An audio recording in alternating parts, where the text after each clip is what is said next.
Hello students. So in this lecture we are seeing chemical properties of water. We have studied all the physical properties of water, and in this lecture we are going to study chemical properties of water. The first chemical property of water is stability. अभी stability मतलब क्या है कि बहुत सारे compounds होते हैं, मतलब ऐसे कुछ बहुत सारे ऐसे नहीं कह सकते कि कुछ कंपाउंड्स होते हैं दे आर अनस्टेबल, मीन्स कि जैसे उन कंपाउंड्स को ऐसे ही रखेंगे हम लोग at room temperature they break down into its constituents.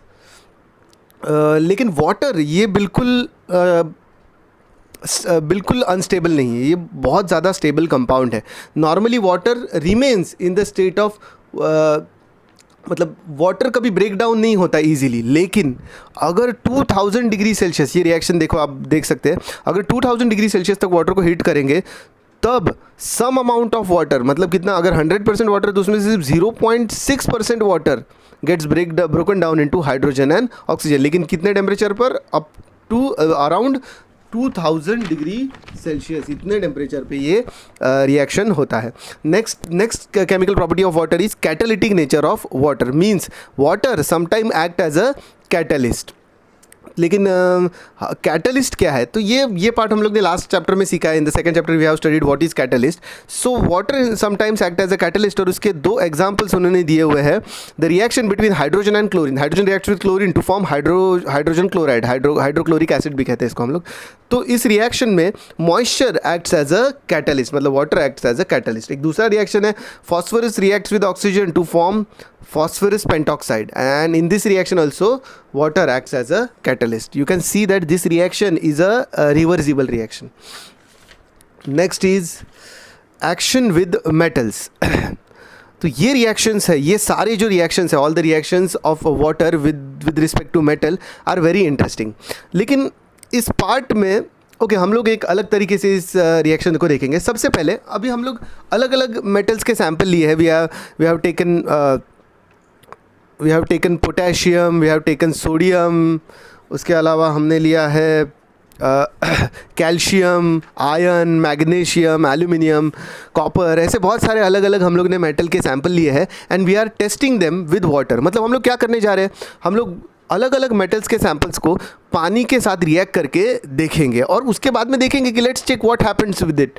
ठीक है, तो सबसे पहले हमने सोडियम और पोटेशियम को लिया. You can C in this reaction, और ये यहाँ पे डायग्राम भी दिखाया उन्होंने कि सोडियम या पोटेशियम को अगर हम लोग पानी में डालेंगे, हम लोग ने एक ठंडा नॉर्मल कोल्ड वाटर का सैंपल लिया है और उसमें हम लोग ने सोडियम या फिर पोटेशियम को डाला है. समझो हम लोग ने, फॉर एग्जांपल, हम लोग ने सोडियम को डाला है.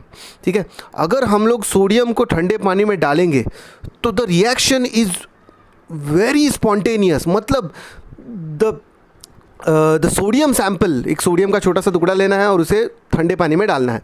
तो sodium sample quickly reacts with water, और एक छोटा सा ब्लास्ट भी होता है उसके साथ में, और द सोडियम सैंपल बर्न्स.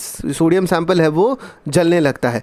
तो ये उन्होंने यहाँ पे एक डायग्राम में दिखाया हुआ है. मतलब सोडियम और similar reaction happens with the potassium. Sodium और पोटेशियम है, ये दोनों जो मेटल्स है दे क्विकली रिएक्ट विद वाटर. पानी के साथ तुरंत ही रिएक्ट करते हैं. रिएक्शन इज हाईली एक्सोथर्मिक, मतलब बहुत ज़्यादा एनर्जी है वो, हीट एनर्जी है वो इसमें से रिलीज होता है.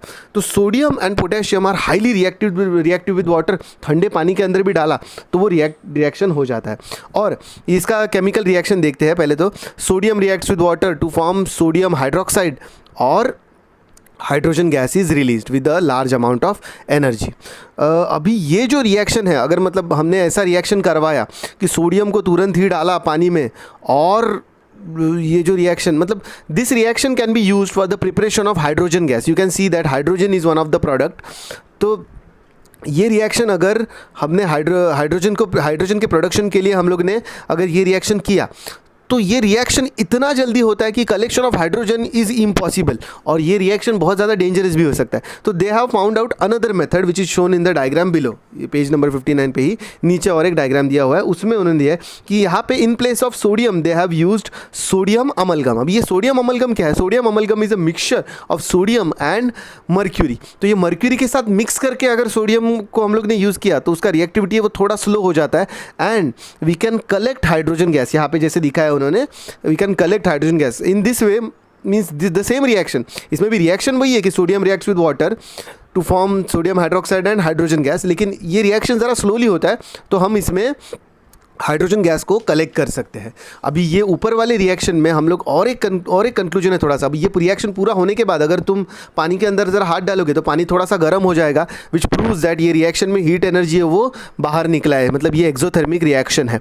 और दूसरा क्या है कि ये पानी के अंदर हाथ डालोगे, you will find that water will be सोपी in touch, which proves the production of sodium hydroxide in this reaction। तो इस तरह से ये रिएक्शन हुआ। मतलब एक कंक्लूजन हमने निकाला कि सोडियम रिएक्ट्स विद वाटर, या फिर पानी सोडियम के साथ बहुत क्विकली रिएक्ट करता है, और उसमें सोडियम और पोटेशियम पानी के साथ बहुत क्विकली रिएक्ट करता है, और इसमें रिस्पेक्टिव हाइड्रोक्साइड तैयार होता है। मतलब सोडियम के साथ सोडियम हाइड्रोक्साइड, पोटेशियम के साथ पोटेशियम हाइड्रोक्साइड, और हाइड्रोजन गैस है वो रिलीज होता है। और ये रिएक्शन बहुत ज़्यादा एक्सोथर्मिक है।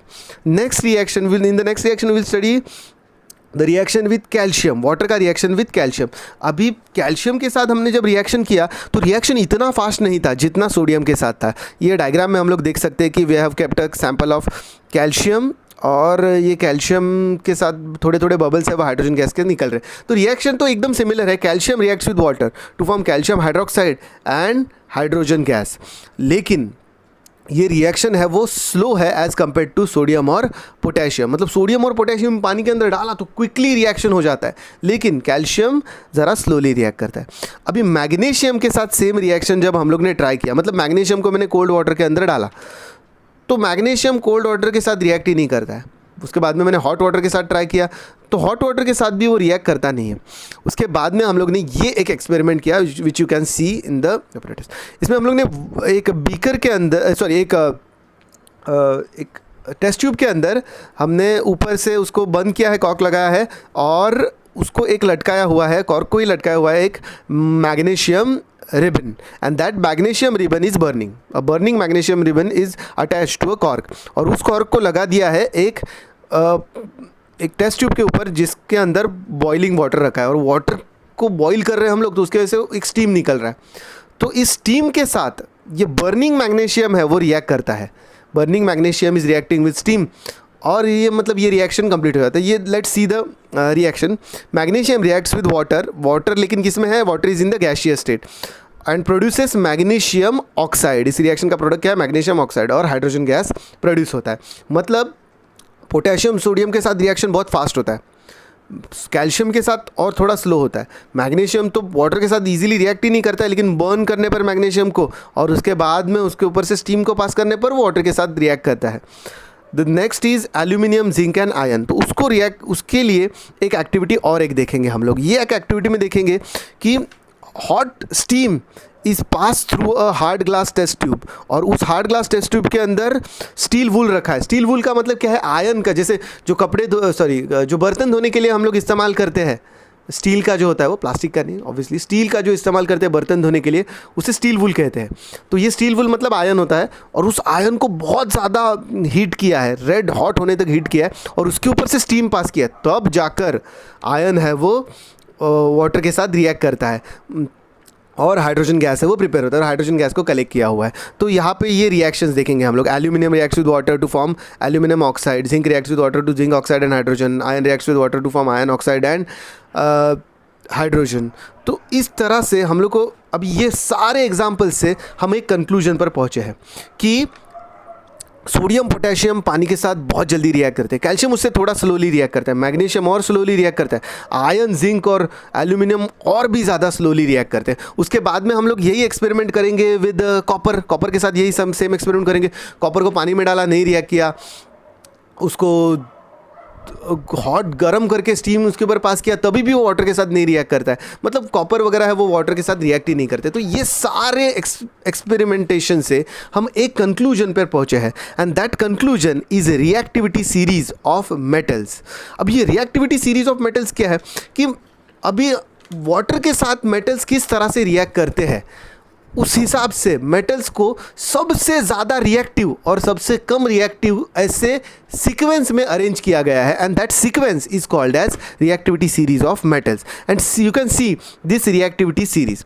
अब ये रिएक्टिविटी सीरीज में हम लोग क्लासिफिकेशन भी कर सकते हैं कि सोडियम पोटेशियम कैल्शियम को हाईली रिएक्टिव कह सकते हैं, मैग्नीशियम एल्यूमिनियम जिंक आयन को मॉडरेटली रिएक्टिव कर सकते हैं, कॉपर मर्क्यूरी सिल्वर गोल्ड को लेस रिएक्टिव कह सकते हैं। लेकिन ये सीरीज़ आप देखिए, इस सीरीज में एलिमेंट्स और metals are arranged in the in the decreasing order of their reactivity. You can see that potassium, sodium, calcium, magnesium, aluminum, zinc, iron, lead, tin, hydrogen, copper, mercury, silver or gold, all these elements are arranged in a sequence, and you can see that potassium is more reactive than sodium, उससे कम reactive है calcium, उससे कम reactive magnesium, उससे कम reactive aluminium. इस तरह से elements are arranged in the decreasing order of their reactivities. So this is the most important part and you have to remember this part at least till your 10th standard. Next is action of water with non metals. How do water reacts with non metal. तो उसके लिए उन्होंने reactions दिखाए हैं. पहले तो carbon के साथ वाटर इजीली रिएक्ट नहीं करता है. अगर हम लोग कार्बन को वाटर के अंदर डालोगे, यू कैन सी दिस. मुझे कार्बन मतलब है कोयला.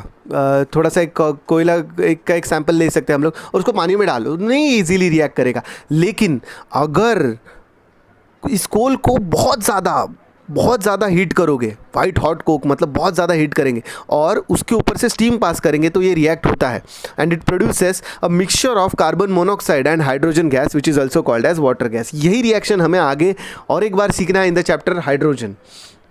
नेक्स्ट इज क्लोरीन के साथ वाटर किस तरह से रिएक्ट करता है. Chlorine reacts with water to produce hydrogen chloride and hypochloric acid HClO.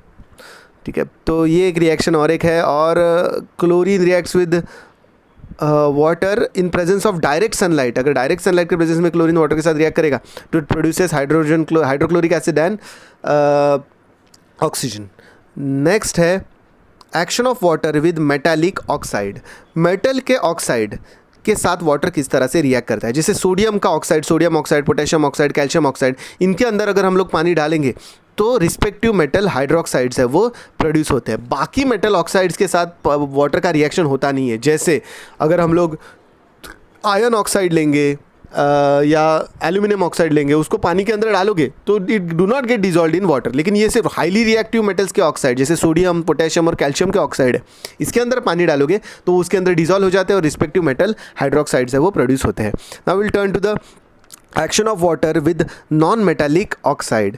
जैसे सल्फर डाइऑक्साइड के साथ वाटर को रिएक्ट किया तो it produces sulphurous acid. Sulphur trioxide के साथ रिएक्ट किया तो सल्फ्यूरिक एसिड. नाइट्रोजन डाइऑक्साइड के साथ रिएक्ट किया तो नाइट्रस एसिड. नाइट्रोजन ट्राइऑक्साइड के साथ अगर रिएक्ट करोगे तो नाइट्रिक एसिड प्रोड्यूस होता है. फॉस्फोरस पेंटॉक्साइड के साथ रिएक्ट करोगे तो फॉस्फोरिक एसिड. कार्बन डाइऑक्साइड के साथ रिएक्ट करोगे तो कार्बोनिक एसिड. इसका मतलब क्या है, ये पूरे डिस्कशन से मतलब ये action of water with non metallic oxides के डिस्कशन से हमें क्या पता चलता है कि नॉन मेटालिक ऑक्साइड्स को जब पानी में डिसॉल्व करोगे तो एसिड तैयार होते हैं.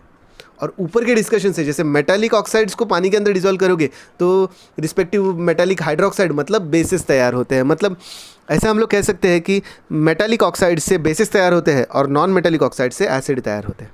Now will turn the next topic which is test for water. मतलब हम वाटर को किस तरह से आइडेंटिफाई कर सकते हैं. जैसे हमें एक सैंपल दिया गया है और उसे कैसे पहचानना है कि ये पानी ही है. ठीक है, तो उसके लिए चलो आगे बढ़ते हैं. तो जैसे पहला टेस्ट है anhydrous copper sulphate test. Copper sulphate ये नॉर्मली ब्लू कलर का सब्सटेंस होता है. नॉर्मल कॉपर सल्फेट CuSO4 ये ब्लू कलर का सब्सटेंस होता है. उसको हीट करके उसमें से पानी निकाल अगर देंगे हम लोग, उसमें से वाटर ऑफ क्रिस्टलाइजेशन अगर हम लोग निकाल देंगे तो वो वाइट बन जाता है. It is called as anhydrous copper sulphate. ऐसे एनहाइड्रस कॉपर सल्फेट को अगर पानी के साथ टच किया तो इट अगेन टर्न्स ब्लू, वो नीला हो जाता है, it turns blue. So in this way we can identify water. मतलब अगर हमें कोई भी सैंपल मिला है तो उसके अंदर एनहाइड्रस कॉपर सल्फेट को थोड़ा सा डाल दो. अगर एनहाइड्रस कॉपर सल्फेट ब्लू हो गया तो it means that the given sample is of water. दूसरा है एनहाइड्रस कोबाल्ट क्लोराइड के अंदर अगर हम लोग वाटर डालेंगे तो वो पिंक हो जाता है. नॉर्मली एनहाइड्रस कोबाल्ट क्लोराइड है वो ब्लू कलर का होता है, उसको उसके अंदर पानी डालने पर वो पिंक कलर का हो जाएगा. तो in this way these are some test for water. तो अभी आगे बढ़ते हैं.